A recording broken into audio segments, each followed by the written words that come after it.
Juan Carlos le planteó, en varias ocasiones, a Alfredo Pérez Rubalcaba y a Mariano Rajoy su decisión de divorciarse de Sofía de Grecia para legalizar la relación con su amante la princesa Carina Thyssen-Wittgenstein. El entonces monarca desistió de su intención por el aspecto económico de dicha ruptura. Sofía y Juan Carlos gozan del régimen de bienes gananciales, por lo que a la entonces reina le correspondía, tras el divorcio, disponer de la mitad de la fortuna de su marido, valorada en varios miles de millones de euros. Los asesores y abogados informaron al hoy rey emérito que no había manera de soslayar esta circunstancia, lo que le hizo desistir por el coste económico que tal decisión conllevaba. Este argumento, según el entorno conocedor de las gestiones, tuvo más peso que la opinión de los dirigentes políticos claramente contrarios al divorcio por el daño que causaría a la monarquía, ya en una situación delicada por el caso Urdangarín y el episodio de la cacería de elefantes en Botsuana. El ordenamiento jurídico español no recoge el estatus del rey cuando abdica ni qué sucede si éste se divorcia. En junio de 2014, las Cortes Generales tuvieron que regular mediante ley orgánica, según ordena el artículo 57 de la Constitución, la abdicación y que Juan Carlos y Sofía mantuvieran su condición de reyes. En caso de que, finalmente, se produjese el divorcio, lo más lógico, en opinión de expertos en derecho constitucional, es que se reuniesen las Cortes Generales para decidir sobre la transmisión y derechos de ambas herencias, y si una vez divorciados Juan Carlos y Sofía mantendrían su condición de reyes. Cuando Juan Carlos contrajo matrimonio, en mayo de 1962, su fortuna personal era inexistente. Al cabo de los años ha logrado acumular un multimillonario patrimonio mediante comisiones por el petróleo que España importa de los países árabes así como otros negocios, que el New York Times calcula, a grosso modo, en miles de millones de euros.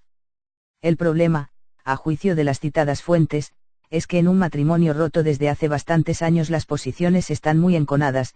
Juan Carlos no quiere que el divorcio le prive de la mitad de su fortuna, y Sofía no está dispuesta a que la parte que legalmente le corresponde se la apropie la última compañera sentimental de su marido. Para desbloquear una situación que le resulta bastante incómoda, Juan Carlos estaría contemplando transferir a Carina fondos depositados en entidades bancarias fuera de España a través de empresas interpuestas. Por su parte, Carina se vería obligada a aceptar una serie de condiciones para el uso y disfrute de la lluvia de millones. Esas estipulaciones son las que redactó un conocido despacho de abogados madrileño. Existe una preocupación en Zarzuela por el empeño de Juan Carlos de que se le encarguen misiones diplomáticas y de representación en actos internacionales, como tomas de posesión de nuevos presidentes.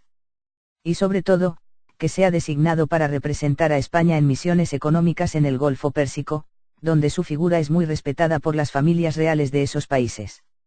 En Zarzuela tienen claro que no es apropiado que ejerzan dos reyes de España simultáneamente, ya que no se entendería la figura de Felipe VI si quien también viaja al extranjero en misiones diplomáticas o de representación es otro rey, al que conocen de toda la vida y que se supone abdicó en 2014. Se quiere convencer a Juan Carlos que debe de dejar de representar a España, y cuando éste argumenta que también hay dos papas, uno ejerciendo y otro emérito, como es su caso, se le responde que Benedicto XVI está recluido en un convento y nada se sabe de sus actividades, porque no las ejerce. Volviendo a la fortuna del rey emérito, las únicas listas en las que hasta la fecha ha aparecido don Juan Carlos son las publicadas por la revista Eurobusiness, ya desaparecida, y el anuario Forbes. Ambas, curiosamente, coinciden prácticamente en la cifra aportada por The New York Times, casi 1.700 millones de euros. Con la salvedad de que la primera de esas publicaciones, propiedad del patrón de la Fórmula 1, Bernie Ecclestone hasta su cierre en 2004, desglosaba en dos esa cantidad, 545 millones de euros de fortuna personal y otros 1.136 millones de bienes familiares. La Casa del Rey siempre ha tachado esas cifras de descabelladas, pero se ha negado a desvelar la cuantía de la fortuna del monarca con el argumento de que su patrimonio personal es un asunto privado. En 2003, cuando Eurobusiness se refirió a las opacas cuentas de don Juan Carlos, el gobierno de José María Aznar, a través de su embajada en Londres, remitió una carta de protesta a la revista en la que afirmaba que la mencionada cifra solo se puede explicar por haber entendido ustedes, erróneamente, que los bienes públicos propiedad de patrimonio nacional son propiedad privada de Su Majestad el Rey, lo cual es evidentemente inexacto. Esa argumentación, en el mejor de los casos, solo podría ser aceptada parcialmente, ya que el inventario de los inmuebles gestionados por Patrimonio Nacional, el organismo que custodia los bienes de titularidad estatal cuyo uso está reservado al rey y los demás miembros de la familia real, es vastísimo y de un valor incalculable. Esos bienes incluyen los palacios reales de Madrid, la granja de San Ildefonso, Río Frío, y la Almudaina en Palma de Mallorca, los reales sitios de San Lorenzo de El Escorial, El Pardo y Aranjuez, todos en Madrid, los reales alcázares, en Sevilla, y una decena de monasterios, abadías, conventos, panteones y jardines. La Casa del Rey hizo públicos, por primera vez en democracia, los sueldos de don Juan Carlos y del entonces príncipe Felipe de Borbón. Pero ese inédito ejercicio de transparencia, a rebufo del desplome en la credibilidad de la institución monárquica por el caso Urdangarín, más tarde, la cacería de elefantes en Botsuana, se ha quedado corto. Diversas fuentes consultadas sostienen que el único patrimonio inmobiliario conocido del rey es el que su padre, don Juan de Borbón, legó al actual monarca y sus dos hermanas, las infantas Pilar y Margarita de Borbón. Esos bienes son un chalet en la lujosa urbanización madrileña Puerta de Hierro, bautizado como Villa Giralda, en recuerdo de la vivienda de Estoril donde los padres del monarca pasaron parte de su exilio, y posteriormente vendido por 2,7 millones de euros, un apartamento en esa misma localidad portuguesa y parte de un edificio de oficinas en la Gran Vía madrileña. A estas propiedades hay que sumar un chalet adosado en la urbanización La Pleta de Baqueira, Lleida, que le fue regalado por los propietarios de la estación de esquí. Esas mismas fuentes aseguran que el rey ha comprado en los últimos años varios inmuebles, en España y fuera de nuestro país, y valiosas obras de arte, además de haber invertido en bolsa importantes cantidades. Y añaden que tanto esas propiedades inmobiliarias como las cotizadas pinturas e inversiones financieras de don Juan Carlos no figuran a su nombre. El Confidencial también ha preguntado a la Casa del Rey por el origen y naturaleza de esas supuestas adquisiciones e inversiones bursátiles. El informe publicado por The New York Times cita a German Matthijs, un profesor de finanzas de la Universidad de Bruselas y especialista en el estudio de los presupuestos que los gobiernos de las monarquías parlamentarias europeas destinan al sostenimiento económico de sus casas reales. Tras recordar que Matthijs ha buscado información, sin éxito, sobre la fortuna personal del rey, el diario estadounidense entrecomilla una frase del profesor belga: supongo que al menos es millonario, pero la pregunta es, ¿cuál es su verdadera riqueza? La respuesta solo la tienen don Juan Carlos y, tal vez, su círculo más íntimo. La polémica está a medio camino entre el asunto de Estado y el ámbito privado. La abdicación del rey Juan Carlos I, ha supuesto, no solo el traspaso de la corona a su hijo, Felipe de Borbón, sino la retirada, en la práctica, de un monarca que ha ocupado el cargo durante casi 39 años. El traspaso, que se produjo el 18 de junio de 2014, conlleva a un cambio de estatus para el rey emérito. La situación jurídica de Juan Carlos está aún pendiente de definirse, ya que los legisladores tienen todavía que aprobar una regulación específica que determine su condición como rey emérito que es. También queda en el aire la situación económica de don Juan Carlos.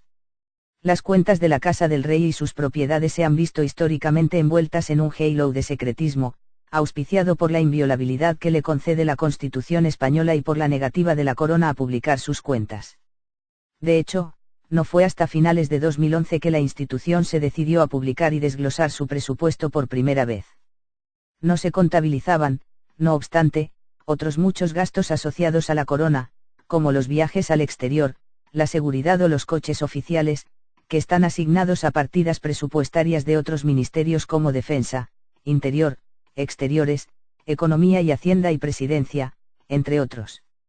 Los sueldos de la Corona se han venido fijando en función de la representatividad y las actividades oficiales. Así, dependerá de lo que decida asignarle su hijo Felipe y de las funciones que ocupe fuera del trono. En defensa de don Juan Carlos, fuentes del gobierno han desmentido las cifras que se barajan sobre su fortuna, argumentando que estos medios contabilizaban en una gran parte de esta fortuna bienes y objetos que en realidad pertenecen al patrimonio nacional, es decir, que son de propiedad pública sin bien el uso y disfrute lo ha venido ejerciendo el monarca. Más allá de los datos generales, la Casa Real se ha visto rodeada de lujo y regalos concretos, algunos de ellos con historia. En junio de 2012, el jeque de Emiratos Árabes Unidos le regaló a Juan Carlos 2 automóviles Ferrari valorados en unos 500.000 euros. Sendos bólidos que venían a completar una colección de coches de lujo a disposición del rey que cuenta con más de 70 referencias, Rolls-Royce, Mercedes y otras marcas de prestigio. Vehículos exclusivos, algunos de los cuales fueron puestos a la venta, como el Maserati Quattroporte vendido al presidente de la patronal madrileña, Arturo Fernández. Los dos Ferrari, por su parte, fueron cedidos al Museo de la Guardia Real. Polémico también fue el regalo que los empresarios baleares entregaron a Juan Carlos para disfrutar de sus vacaciones, el yate Fortuna. Esta embarcación de recreo, valorada en unos 18 millones de euros, fue devuelta por parte de Patrimonio Nacional, que se lo entregó de vuelta a la Fundación Turística y Cultural de las Islas Baleares, después de un usufructo de más de 13 años por parte de la familia real. En mayo de 2013, y a la vista del cada vez menor uso que se hacía del yate, don Juan Carlos decidió renunciar al mismo. Otros casos especialmente polémicos han girado alrededor de gastos especialmente altos en relación a la casa del rey. Así, en diciembre de 2013 se conoció que Patrimonio Nacional había gastado 3,4 millones de euros en construir un pabellón de caza en el Palacio de la Zarzuela. 2 años antes, en 2011, la oposición en el Congreso denunciaba la compra de una cinta andadora para la Casa Real valorada en más de 14.000 euros. La pregunta parlamentaria nunca llegó a realizarse.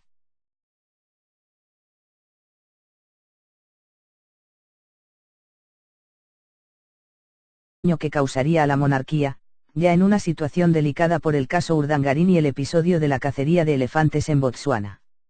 El ordenamiento jurídico español no recoge el estatus del rey cuando abdica ni qué sucede si éste se divorcia. En junio de 2014, las Cortes Generales tuvieron que regular mediante ley orgánica, según ordena el artículo 57 de la Constitución, la abdicación y que Juan Carlos hizo, disponer de la mitad de la fortuna de su marido, valorada en varios miles de millones de euros. Los asesores y abogados informaron al hoy rey emérito que no había manera de soslayar esta circunstancia, lo que le hizo desistir por el coste económico que tal decisión conllevaba. Este argumento, según el entorno conocedor de las gestiones, tuvo más peso que la opinión de los dirigentes políticos claramente contrarios al divorcio por el daño. Juan Carlos le planteó, en varias ocasiones, a Alfredo Pérez Rubalcaba y a Mariano Rajoy su decisión de divorciarse de Sofía de Grecia para legalizar la relación con su amante la princesa Carina Thyssen-Wittgenstein. El entonces monarca desistió de su intención por el aspecto económico de dicha ruptura. Sofía y Juan Carlos gozan del régimen de bienes gananciales, por lo que a la entonces reina le correspondía, tras el divorcio 162, su fortuna personal era inexistente. Al cabo de los años ha logrado acumular un multimillonario patrimonio mediante comisiones por el petróleo que España importa de los países árabes así como otros negocios, que el New York Times calcula, a grosso modo, en miles de millones de euros. El problema, a juicio de las citadas fuentes, es que en un matrimonio roto de Sofía mantuvieran su condición de reyes.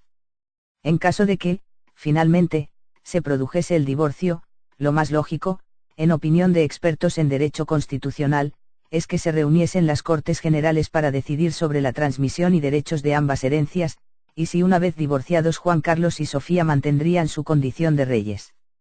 Cuando Juan Carlos contrajo matrimonio, en mayo de 1900,